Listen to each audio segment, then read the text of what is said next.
I made a huge mistake. Today is the first round of my second tournament back to chess in Münster, Germany, a small town in Germany. And as I entered the premises, after finding it on Google Maps, I waited for the pairings to drop at 5 p.m. The pairings came. After a lot of patience, I look at the pairings and I am not there, despite having registered 4 weeks prior and having my name on the chess results, on the rankings, all this time. So I go see the organizer. What do I do? What was the mistake? Apparently, when you enter the premises of a tournament, you have to register, confirm your presence there, which I completely forgot to do. And so I wasn't paired.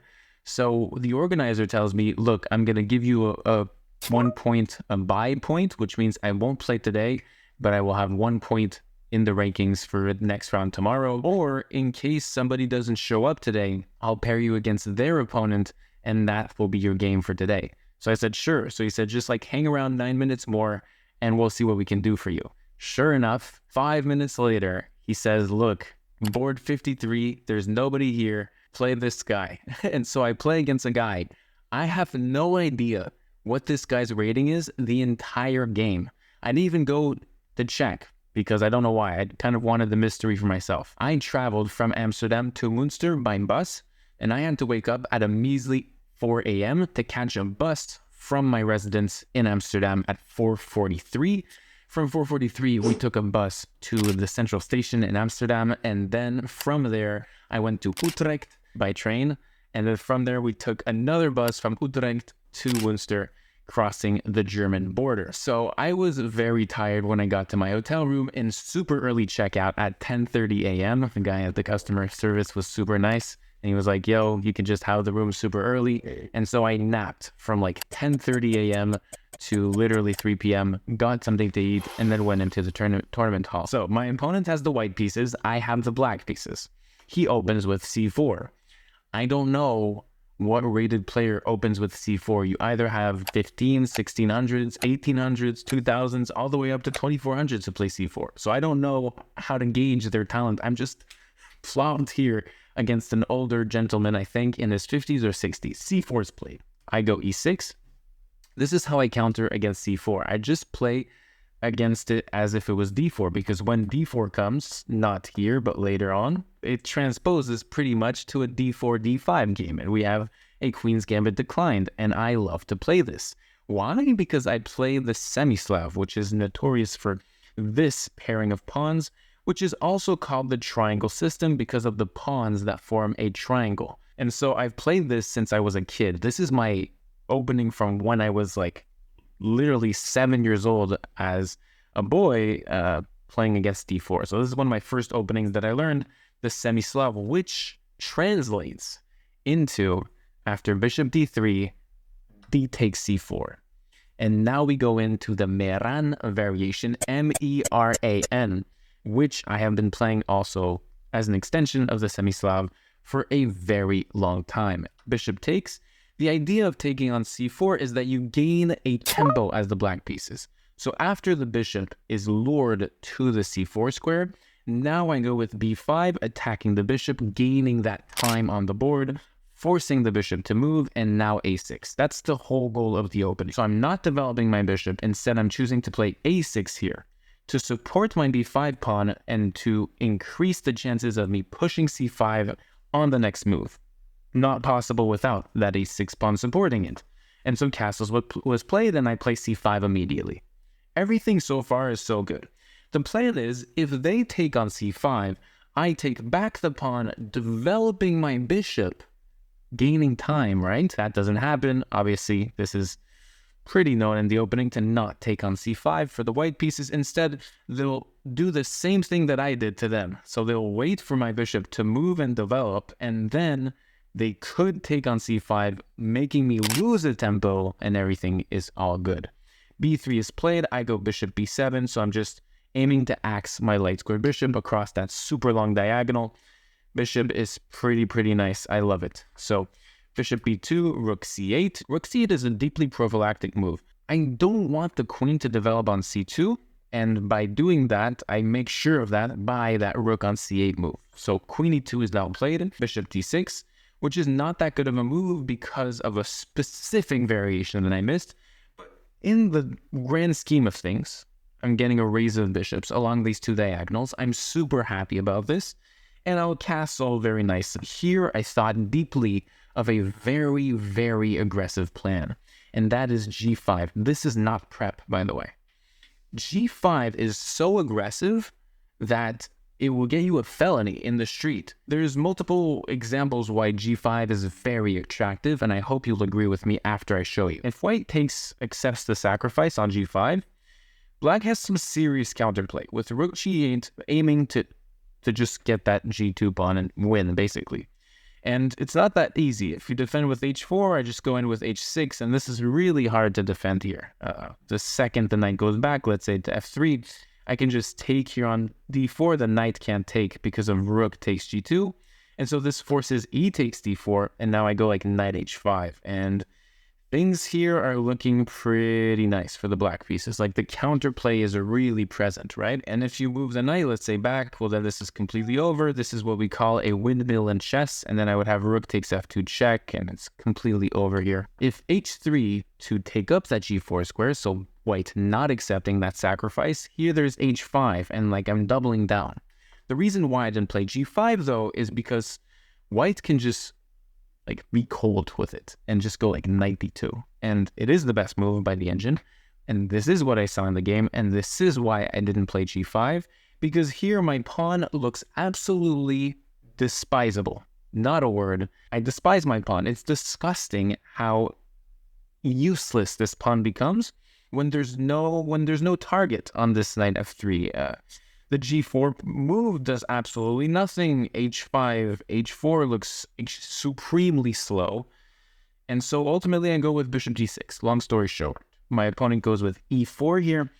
And the thing is, they didn't play this quickly. This is a blunder, but I saw it before they played it. This is why you play bishop d6, because you had made sure that e4 is not possible.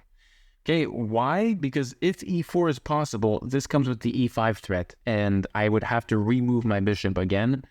That can't happen. So you have to see in the future. So e4 I knew was not possible because of this tactic. I have c takes d4, knight takes pretty forced, otherwise I'm a pawn up. And here, can you find it? Try to pause and solve. It's black to play.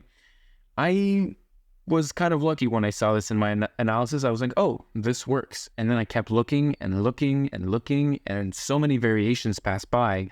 White was not winning. So I go bishop e5 here. But this is a skewer.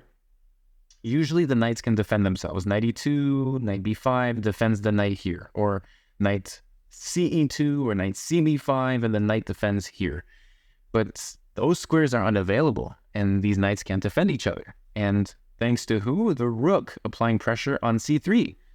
That's why I played rook c8. Open up that c file. On the files you know that are going to open up later in the game are the very files you should put your rooks on. And so let's look at variations. If you go knight f3, I win the knight and there's nothing here. Okay. If you go knight d1, so defending the knight on d4, I have knight c5. On knight f3, let's say, I have bishop takes f2, knight takes. Yes, it defends d3, but it also gives e4, and the black pieces would be up a pawn here. So there's also knight b1, which is what I expected in the game, believe it or not. Knight b1, and here after the same knight c5, the d1 square this time is not taken up by that knight. So rook d1 is a possible resource for the white pieces. And if I take this free knight 2 times to win a piece, then bishop takes b5 is check on my king, and I lose my queen by default. So that's why I was expecting knight b1 for that tactic. My opponent completely sweeps me under the rug, surprises me out of my mind. Guy goes, after 3 minutes of thinking, knight c takes b5, positional sacrifice of a piece for 2 pawns. Here, you gotta think here. Is black entirely better? Does white have really good compensation? Is white taking these 2 pawns with tempo and preventing my king to castle for a longer time? I don't know. So I had to calculate here. And finally, I was just like, this is this is good. This is good for the black pieces because I can castle immediately, get my king safe, and then start converting this. The castling move really took a long time because I was thinking of takes, I was thinking of queen here, I was thinking of queen a5, but I went on castles. Castles is the best move, and now I have to deal with rook d1. Rook f d1 penetrates this file and pressures my knight heavily on d7, forcing my queen to get out of there. Also, we can't take this pawn because it's all related. Let's say in this castling move, if I take with the bishop, then there's like knight takes e6 things. It becomes disgusting real quick. So let's say I just take here, and now the bishop can take, and then this is pinned, so my knight can't take back. And this is the case for a couple moves here. Even after rook fd1, if I, let's say, decide to take this now, there's still knight takes e6 with the double pressure here. And after f takes, you have bishop takes e5, and now this is pinned to my queen. So it's like really complicated for no reason, and that puts more pressure on me as the defender of this game, now with a piece against 2 pawns. And so I thought of queen b6. I thought of queen a5. Queen b6 I didn't like, and like I literally saw the engine line for this, which I'm super proud of. Queen b6 gets out of the pin, like this is the idea for black, but white gains so much time, it's not even fathomable. a4, and let's say I get out of this pin and I want to like play on this file. a5, queen moves, a6, bishop moves, and now my space is gone. I did not like the look of my bishop and queen on a7 and a8. I said we ain't doing all that. And then I thought of queen a5, and I didn't like this even more. If ever these pawns get out, it's always pressuring my queen and just winning white time. I can't let that happen. So finally, I played this super dubious move, which ends up being the best move of the engine. Queen c7, putting my queen on an open c-file on purpose, letting in for rook ac1, attacking my queen on tempo. I was prepared on rook ac1 because I always calculate deeply, few moves in advance at the very minimum every turn. I was prepared to take on h2. And I did. But here comes a really uneasy time in your life where you have to make a huge decision. Because on king h1, I now observe that my plan to go queen f4, which is always the plan, is now weird. Why? Because on queen f4, I had this super nice line, like knight takes e6, right? Which is always white's plan to win back a pawn and have 3 pawns for the piece. And like if I take, there's just bishop takes d7, right? But here I saw not take the knight on e6, but queen h6. Queen h6, sacking the exchange and the knight on b7 for a threat of mate. It's so sick. So let's say if knight takes, I have a bishop f4 check, or bishop g3, really doesn't matter. King g1, queen h2 check, king f1, and this is checkmate because of the sorely placed queen.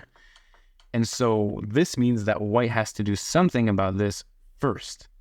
And you can't go queen e3 because I have check, queen h3, queen takes, g takes, and bishop takes e4 check. And then I'll pick up the knight, and my compensation for this is sensation. So what do?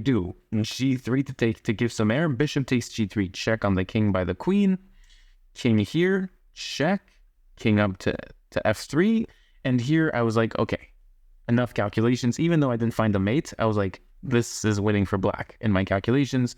Sometimes you just have to like win some time and like not calculate this because it's too far ahead. But yeah, here I just have f takes e6, and if you dare to take my knight, you have a thrilling discovered attack on your king on f3, so completely winning again. But then I discover that queen f4 fails miserably. And so if you can find this tactic, it's hard to calculate this moves in advance before that rook ac1 is played. That's, yeah, I'm giving myself a little credit here. But at the same time, I should see this. But at the same time, it's a knight backward tactic, which is infamous for super GMs missing this type of thing. And so knight f3, and there's a double attack made possible by this rook on d1, pairing up with the bishop on d7, and then this knight as well. All in one turn, 2 new threats are made on the board, and I'm losing the piece back, basically. Actually here, there is a really cool line. So there's knight g4 to defend the bishop, and if you take my knight, I have queen h6 here, sacking the exchange, which is crazy to me. And this is only slightly advantageous for black, but it's so worth showing. When bishop takes c8 and now white are loaded with material, knight takes f2, sacrificing yet another piece. Queen takes f2, and then bishop g3 check, discovery on the king, winning the queen. King g1, bishop takes, king takes, and now the edge argues slight advantage for the black pieces because white has a rook. Oh no, bishop takes c8 for black. Okay, so white has a rook and a knight for the queen. I actually don't go for this. The best move here is knight c5. It's so counterintuitive, you don't even think to calculate it. Why? Because b4. b4 and you look ridiculous here. But the truth is, there's knight f takes e4 here, and if you take my knight, I have bishop g3. Like, who sees this? And if you take, obviously, I have knight takes g3, winning the queen on e2 with a fork. Okay, so, like, how does this work? White just won a piece, right? But then black just, like, completely comes in. And the thing is, you can't even take and attack the queen because after check, king moves, it's check here as well. You don't have time to take my queen on f4. Absolutely crazy. And if you go up with king h2, then we have queen check first, and then we take the queen here, and we win the queen. So yeah, forgive me for not seeing knight c5 with the crazy lines, and I went for the sorry queen b8, because look, I'm at a place here with queen f4 where it doesn't work. Or it doesn't work fully, or it does work, but knight g4 is impossible to find with king h6. Oh my god, that would have been crazy. Anyways, it doesn't work in my mind. So what do I do psychologically? I need to find the next best move. And the third best move here is queen b8, to be fair, giving black a slight advantage. Now, if we put ourselves in the context of before this move, all I have to do here after rook ac1 attacking my queen is just queen b1, and black is completely fine. I am up a piece for 2 pawns. I am threatening e4. I am threatening h2. What does white have? I was scared here. I did look at queen b8, but I winked at it. You know, I just gave it a shoulder, just cold shoulder, because it gives tactics at the end of the day.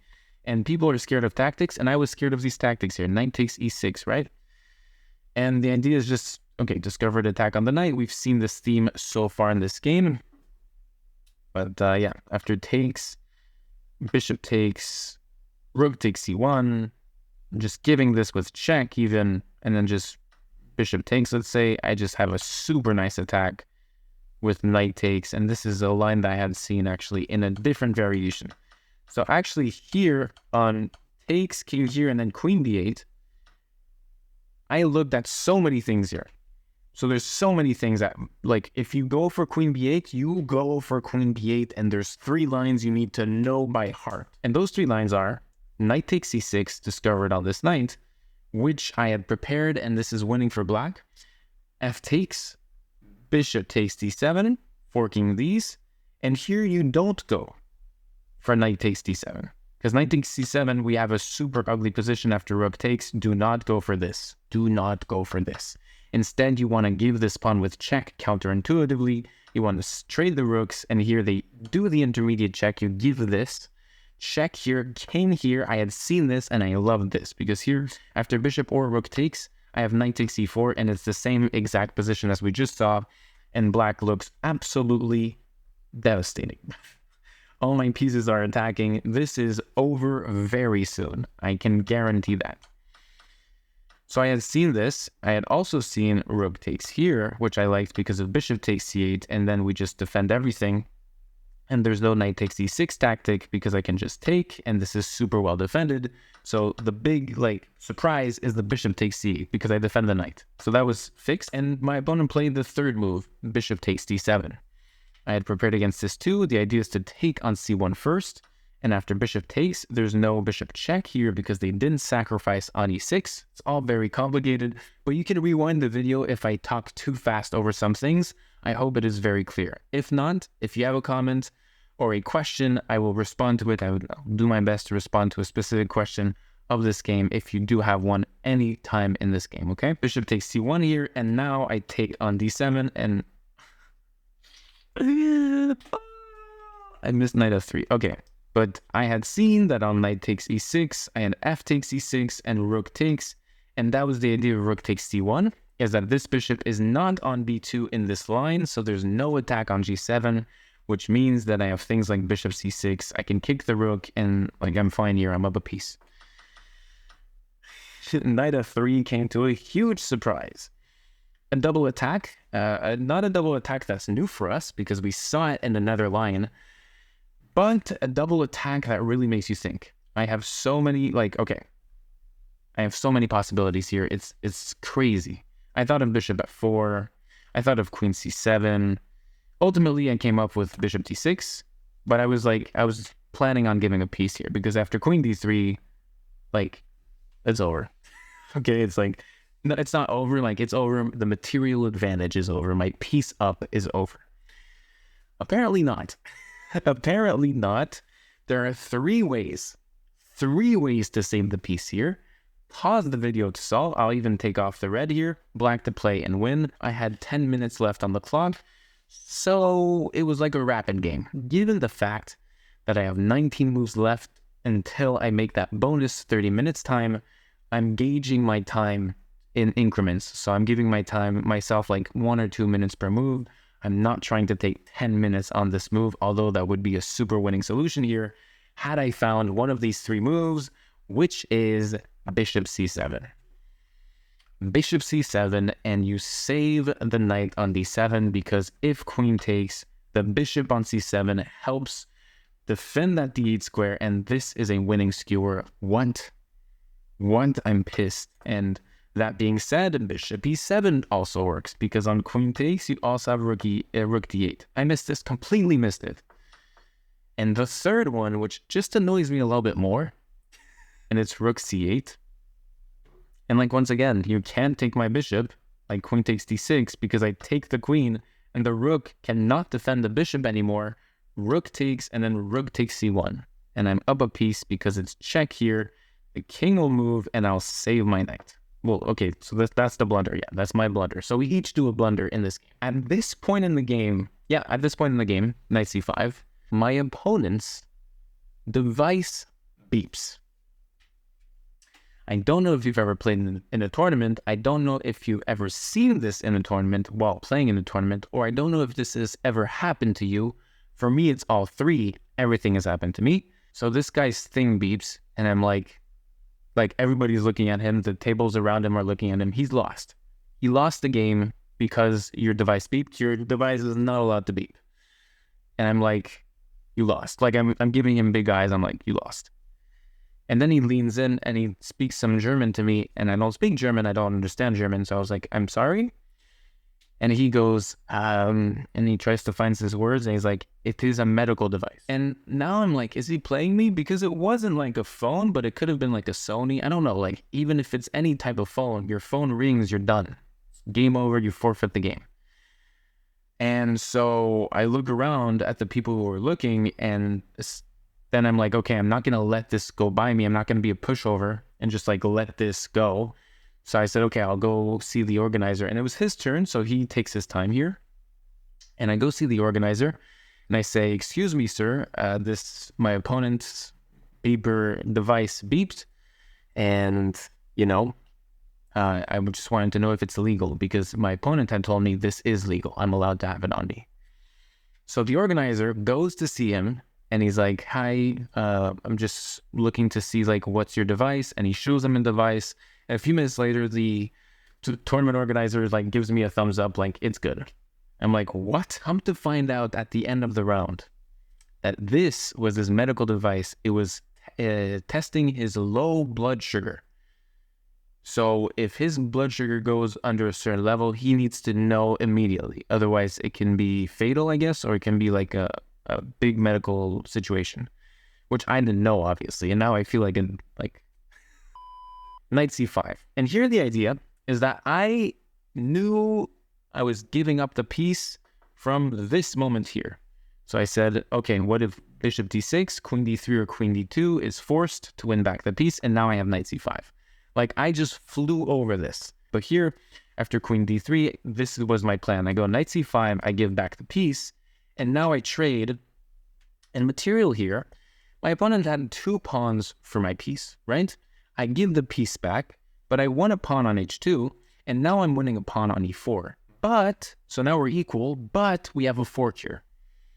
And I calculated that I actually win a pawn here, because after rook d7, I have bishop c6, so we can't take the pawn on f2 yet, because of king g1 attacking all my pieces. And in fact, if I try to take this here now, I thought of g takes f3, the knight must move, it can only move to h3, and then king g2, and this knight is trapped. So this is like, I worked super hard on making this work. So this doesn't work now, but after bishop c6, if rook e4, I have a knight, so rook e4, just keeping the d1 and d3 squares taken up, so that after knight check, this knight can't go away. After knight takes f2, king g1, now I have a knight h3 check. And after takes, I'm good. Like, that was the idea. And king here, I would have knight here, and it's a draw, apparently. I didn't see king h2. I'll be honest, this is the first time I'm hearing about this. So, okay. So I had that plan, but my opponent goes to rook c7, which is better for me. Why? Because I have knight takes f2 now, king moves, and now the rook is off the d file. So I have these squares, which means this line works. Bishop takes f3, because if you do this trying to trap my knight this time, I can have knight d3, and this is what happened. If the king takes, by the way, I love my position as black. Like, that bishop is super, super strong to defend against these pawns and take up these promotion squares and super heavy lifting squares. So white did the right decision, and then knight d3. So now we're in an endgame in which I have a pawn up, but my opponent has 2 passed pawns. So they have kind of a small edge here. At this point in the game, another thing happened outside the board. First of all, I look up from my board. I see to my right, on the other set of boards there, and there is an older gentleman, 70, 80 years old, who is looking at the board right next to him, swear, and he's like this, and he's almost on the other board. Like, this guy is almost falling on the other board. Super distracting, by the way. My opponent pulls out an EpiPen at the board, and like casually pulls out his shirt like this and then stabs himself because of his low blood sugar. I'm not roasting him, and I'm not even throwing shade. It's just atypical for me to see that while I'm playing the game. Maybe it's more appropriate to do that outside the tournament room. But anyways, it was shocking for me to see that. Super shocking. Anyways, knight d3 was played, and this is a really, really interesting endgame. Black has an overwhelming majority on the queen side. We have 4 against 1 pawns. This should be winning. But white has something even juicier. 2 pawns against 0. And this in chess is an absolute home run advantage, because the pawns can fly down the board without any worries in the world, no pawns to block them. So here I'm trying to block the counterplay as much as possible and then create my counterplay as much as possible. That's the plan. So after knight d3, I tempo the bishop, bishop b3, and then I go knight b4. Low-key a blunder that I played too quick. At this point in the game, let me see. I have 8 minutes. So like still like not an excuse at all. Like, I have sufficient time to think here, but anyways, knight b4 is played. The idea is that I attack this, and I'm also threatening knight d5 to win some things, right? So I was expecting like rook e7 to defend the pawn on a2. But then I'm like 1 second after my move, I'm like, oh, I've just blundered bishop c5. And like just blundered it. And the idea is that on knight d5, bishop takes and knight takes, bishop moves back, and this looks like a winning endgame for white. And if I'm being honest with you, the engine agrees that my move that I had seen that I personally liked for white, bishop d6, looks really convincing. Because when you look at the facts, on knight a6, I lose on the spot to b4. My knight is trapped, and after b5 next move, kaput, it's over. By the way, guess the elo all along this video. You have to guess my opponent's elo all along this video. Bishop c5 is played. Bishop c5 gives me time. My idea is I want to bring the king to the center, so to d5 about, to stop these pawns as much as possible with my king and knight, the only pieces who can stop those pawns. and then create counterplay with the means of this 4-on-1. So stop the pawns on the king side, then create counterplay on the queen side. Very nice, right?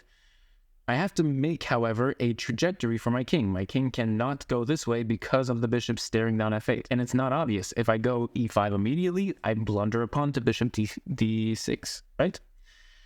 So, and if I go f5, it's a dubious move because of f4, which just takes up my e5 square, and ultimately my king can't go this way. So I have to go really slowly with f6, e5. And now, as you see, I'm drawing the trajectory of my king to d5, opening that up. Endgames, the plan is much more important than the move. a5 is played, I go king f7, and on bishop d6, now I go knight a6. The idea now, the big difference, is that on b4, threatening b5 and trapping my knight, I have king d6, or king e6, sorry. And if you trap my knight now, I have king takes, kind of creating a buffer zone here against my king. Now I have king c7, and basically I'll just play king b8, king a7, king takes, and win the game.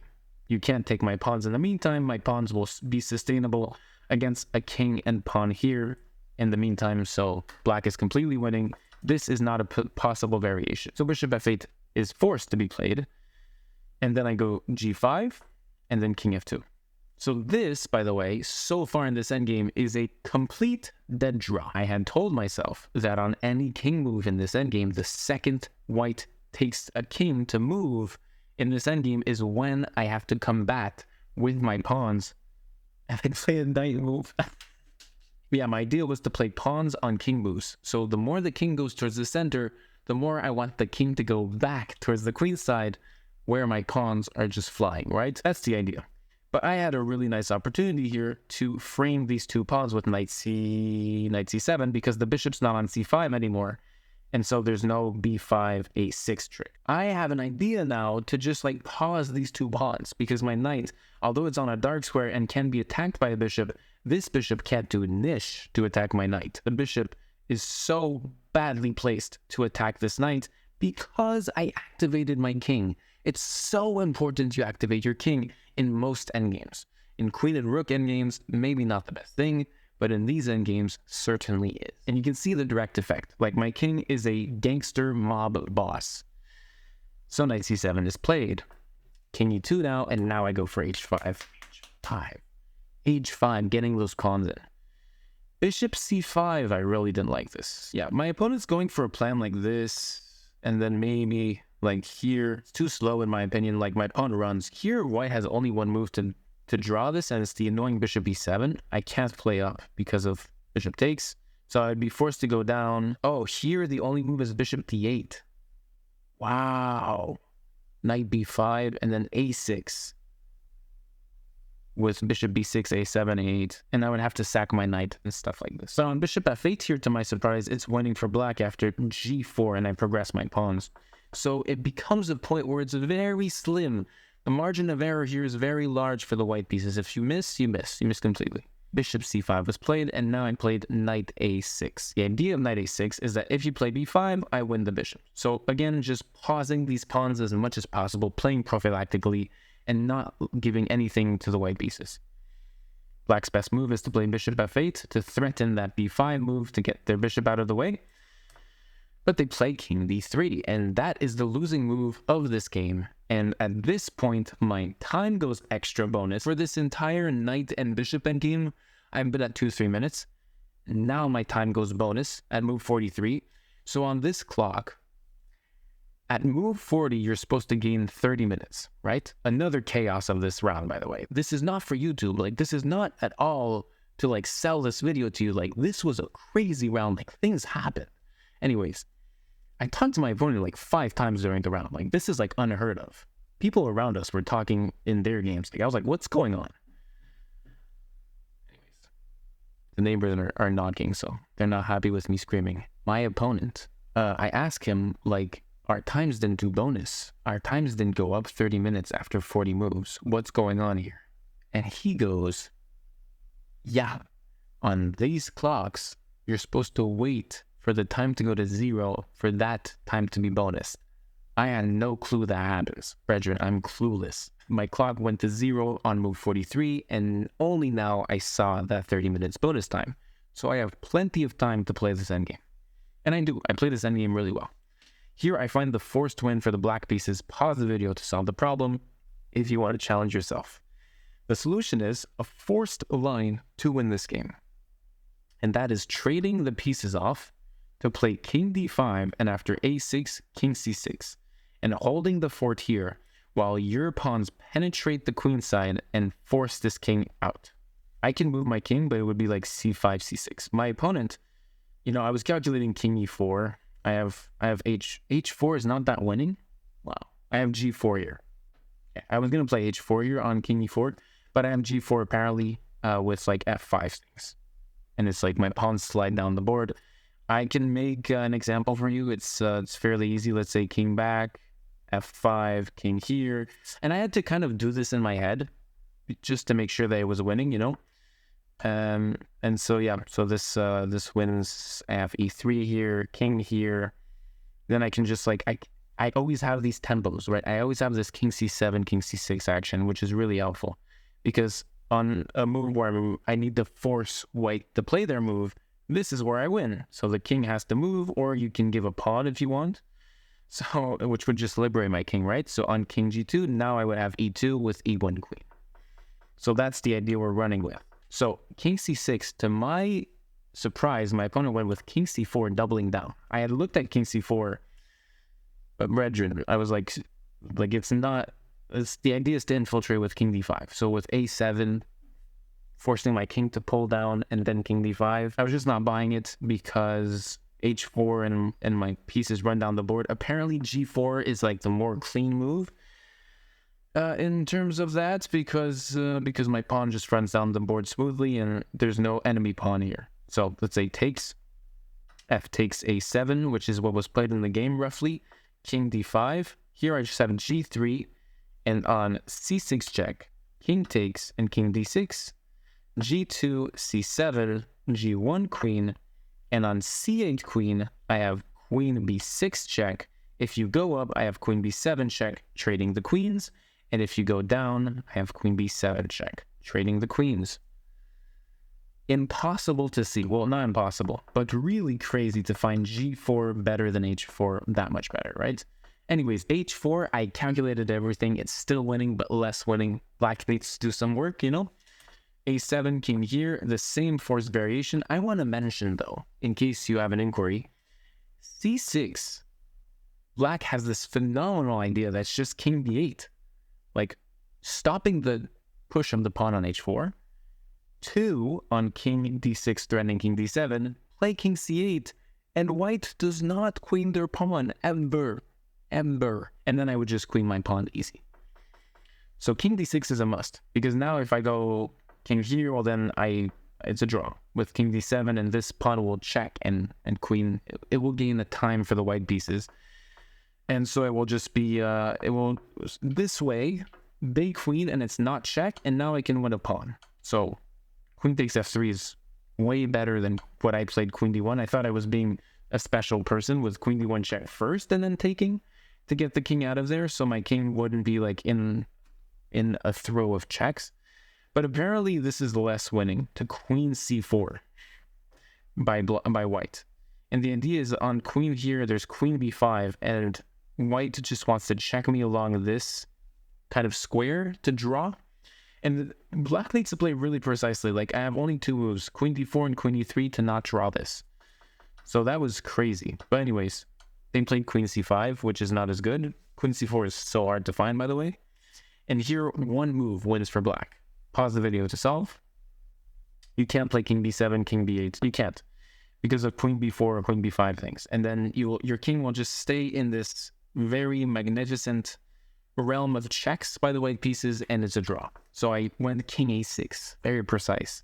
And so that now on check, my king can go up. King b6, such a nice move. Here, if queen b8, I have queen b7 check. And here, if queen check, I have queen c6 winning the game because I trade queens. Black's only idea here is to trade queens, And the other only idea is to queen a pawn, which is a really long-term one. We want to trade queens more than anything between us.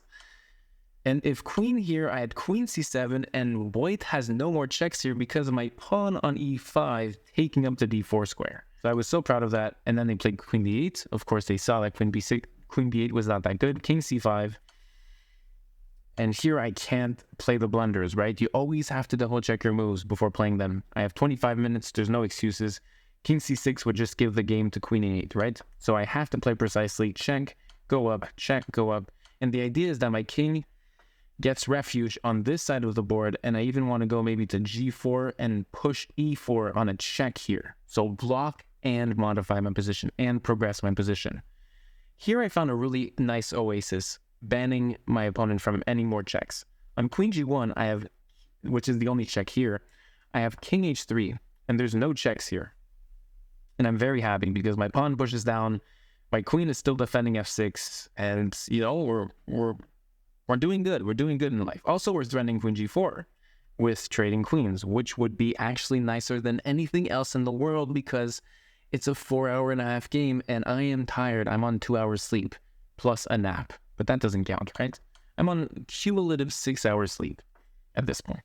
So check, king g3, and now my opponent sees that queen g1 doesn't work, and they play the fatal mistake, queen b4, giving me queen g4 check. And my opponent, realizing that my queen forces this trade of queens and a winning pawn endgame by that, offers their hand and the game. What a game and a first round that was. That was probably the most hectic round you can throw on me. I hope you've survived through this 40, 50-minute broadcast. I don't know how much time this was because I had to do 2 takes. This is a long game. It was a long game. It's a 4 hours and 45-minute game. 61 moves in the first round. And I have a round tomorrow. So tomorrow in this tournament, there's only one day where it's double round. So I have an early round in the morning at 10 a.m. and then a late round in the afternoon at 5 p.m. So super, super important day tomorrow. And then the rest of the days, it's just 1 round a day, which is the best. At the end of the game, I asked my opponent what their elo is. Guess in the comments before I tell you what the elo of my opponent he said he was. He tells me at the end of the game, he says, I said I'm 1871. He goes, I'm 1856. And then he goes, no, 37. So I think he's 1837, but then I look at the pairings and he's actually 1671. And this means for me that he's 1671 FIDE, and he's 1837 German rating. When I was winning this endgame, I was thinking of the author and the incredible chess coach known for his endgame book, Mark Dioretzky. And I was looking at the stars above, commemorating his soul for helping me with his spirit and his teachings in such a complex endgames, which always makes me think of him. So cheers to you for watching, but see you soon for round 2.